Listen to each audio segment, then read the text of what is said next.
2017 оны 6 сараас 8 дугаар сард нээлттэй нэг форумын дэмжлэгтэйгээр өөрчлөлт электронсын оголыг хөргөн зөвхөн дайн демократийн залуусын төв зэрэг байгууллагууд яг энэ өсвөр үе залуучуудад ямар асуудал боломжтой дээр зураглах юм судалгаа хийсэн байгаа.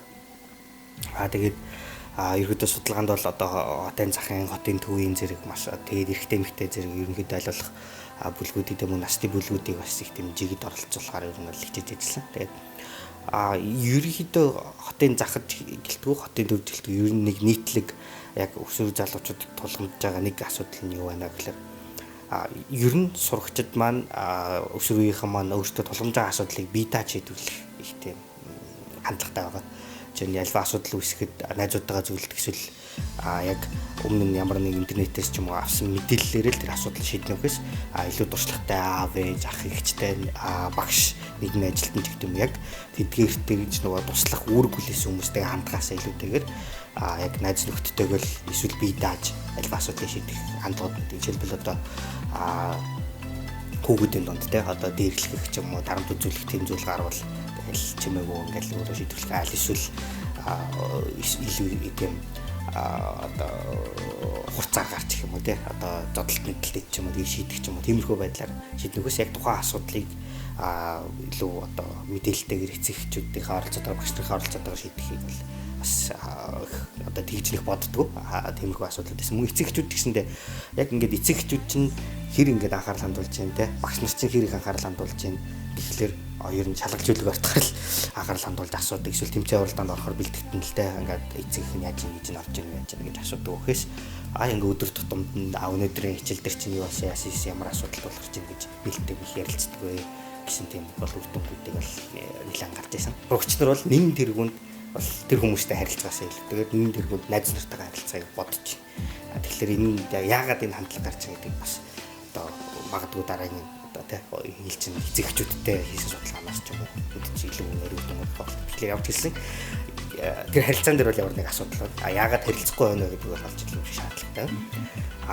Тэгэхээр мөн эцэгчүүд багш нарт гэсэн дээр талаас нэлээс анхаарлаа хандуулаад яавал илүү би сурагчныхаа энэ асуудлыг нэлээд сайн судлаад зөвлөгөө өгч чаддаг болох уу гэдгээс дараа нь бодох нь бидэрт бол энэ дээрээс ярилтай шаардлагатай. Ерөнхийдөө сургууль дээр байгаа тэр нөгөө хүчирхийллийн асуудал. Ялангуяа охид эмэгтэйчүүдэд тулгарч байгаа бэлгийн хүчирхийллэхээр яг нөгөө гэмт хэрэгнэл гэж ойлгодгоос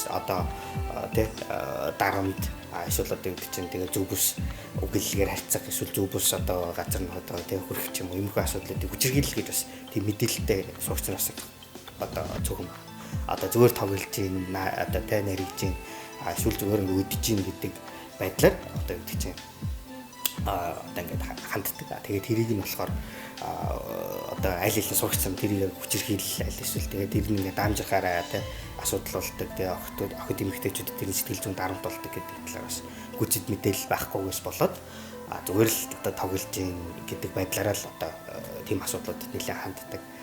Тэгэхээр энэ талаар бас зөв мэдээллийг бас олох бас шаардлагатай байна. Байгууллагын хувьд болохоор өнгөрсөн жил залуучууд ялангуяа өсвөр насны хүүхдүүдэнд нэг цахим орчин тухайлан хэрэглээгээ сургалт явуулсан. Тэр бааз дээрээ түшиглээд ерөнхий судалгаа маань явагдсан байна. Судалгаан дээр ерөнхийдөө хүүхдүүд хүчирхийлэл дээрлэхэлт бол байх нь байдаг.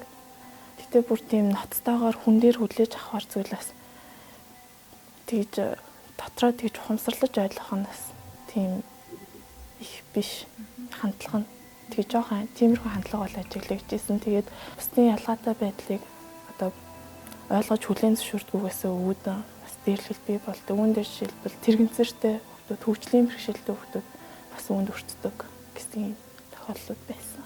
Судалгаанд оролцсон нэг хүүхэд маань ярьж ирсэн. Ангид нэг хөгжлийн бэрхшээлтэй хүүхэд шилжиж ирсэн.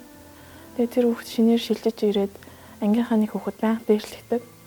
Яагаад дээрлэгтэй гэхээр нэгдүгээр хөгжлийн бэрхшээлтэй сул доорой гэж боддог. Тэгээд дээрлэгтэй хэлбэр нь болохоор гэрээсээ авчирсан хоол хүнсийг байнга булааж авдаг. Тэгээд мөнгө төгрөг байвал мөнгөний авдаг. Тэгээд тиймэрхүү хандлагаар ингэж дандаа ханддаг. Хин нэгний зургийг нь анги дээр ингээд зүгээр л байсан санамсаргүй нэг зургийг ингээд тоглоом шоглоом болгоод олон нийтийн сүлжээнд тавих эсвэл ангийн групптэй тавьж бүүнээрээ шоглох ч юм уу тиймэрхүү тохиолдол байдаг. Энэ тухай яг хүүхдэд эмзэгээр тусдаг. Заримд нь бол яг уу эмзэглэж тусдаггүй. Хүүхдүүдийн онцлог байдаг шүү дээ. Зарим нь эмзэглэж хүлээж байдаг, зарим нь бол тоглоомын ойлгох. Тэгээ хүүхдүүдийн ерөнхийдөө дээрлэлт болдог газрууд нь 0-ийн өрөө энд бол хамгийн их болдог. Тэгээд харанхуй газар болон хүн бахтай газрууд ерөнхийдөө их болдог. 0-ийн өрөөнд одоо нөр хинч орж ирдгүү багш нар бодлоо сурагчдын найл тустай байдаг учраас сурагчид тэнд ингээ яг өөртөө ингээ бөөгнөрөх боломж бий болдог. Тийм болохоор тэнд ингээ дээрлэлт дэлбэрүүд явагддаг. Зодох мөнгө дээрэмдэх.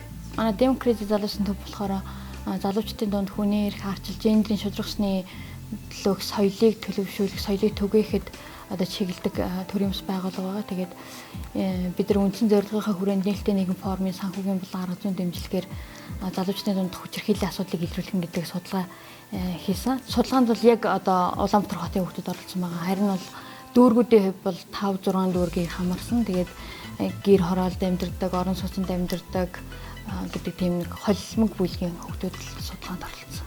Дандаа 13-аас 19 насны залуучууд оролцсон байна.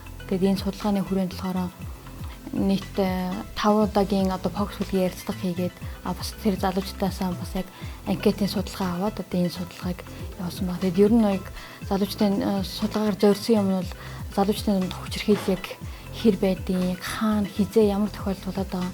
Энэ яг тэдний хувьд асуудал гэж үзэж байгаа юм уу? Одоо энд яг нөлөөж байгаа хүчин зүйлүүд нь юу байгаа? Залуучдын дунд хүчирхийлэл дээрлэхэлтэнд нөлөөлж байгаа хүчин зүйл юу байгаа. Тэгээд энэс өөрчлөн сэргийлэхэд ер нь одоо нэг ямар арга зам, ямар үйл ажиллагаа чиглэл одоо хийвэл үр дүнтэй вэ гэдэг талаар залуучдаас яг ярилцлага өрнөсөн байгаа. Яг тайлан дээрээ үндэслээд одоо залуучдын санал бол одоо илүү entertainment чиглэлээр, илүү одоо нэг залуучууд ойр чиглэлээр одоо энэ талаарх ойлголтыг мэдлэг нэмэгдүүлэх хэрэгтэй байна гэсэн маа. Хэрвээ ингээд бие бинийгээ одоо нэг дээрлэхэд эсвэл хүчирхийллийн нөхцөл байдалд оруулаад байвал энэ одоо ийм олон сөрөг үр дагавартай юм шүү. Бид нар одоо нэг харилцаа гэдэг бол айгүй өргөнтэй. Бид нар бол дээрлэхгүй би өсвөр насныхан болон залуучууд өдөртмийн харилцаандаа нэг ингээд сэтгэл санааны хүнд байдалд орлоо дээрлэхгүй байх тэр нөхцөлийг бол бидээ бүрдүүлж чадна гэдэг ойлголтыг л яг залуучууд өсвөр насныхын донд түгээх зорилготой ажиллаж байна да.